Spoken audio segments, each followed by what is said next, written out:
এই আমার কপাল, ভাবলাম যে একটু চশমাটা বানাতে যাবো, কলকাতা যাবো, একটু পুজো দেখাও হবে, একটু চশমাটা চুল টাকা কাটলাম আছে, তেমন একটু কমেন্টে বলবো এটা তো চুল কাটতে হবে।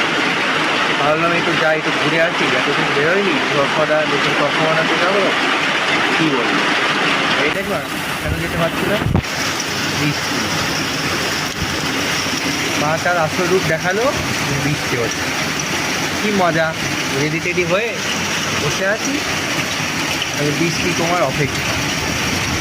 কী ভাগ্য বলো, আর বৃষ্টিতে কোনো লাভ আছে? সেই বৃষ্টি হলো, পুজো দেখতে দেবে না ভগবান, ভগবান রেগে আছে, পুজো দেখতে দেবে না। এই দেখো মেঘ চলে, কত জোরে বৃষ্টি, একটু বৃষ্টি দেখাচ্ছি না। এই দেখো বৃষ্টি, এই দেখো এই বৃষ্টিতে যাবো আমি, ফোকাস হচ্ছে না। এই দেখো নিচে দেখাচ্ছি রাস্তা, এই দেখো দেখলে কি বৃষ্টি সবাই।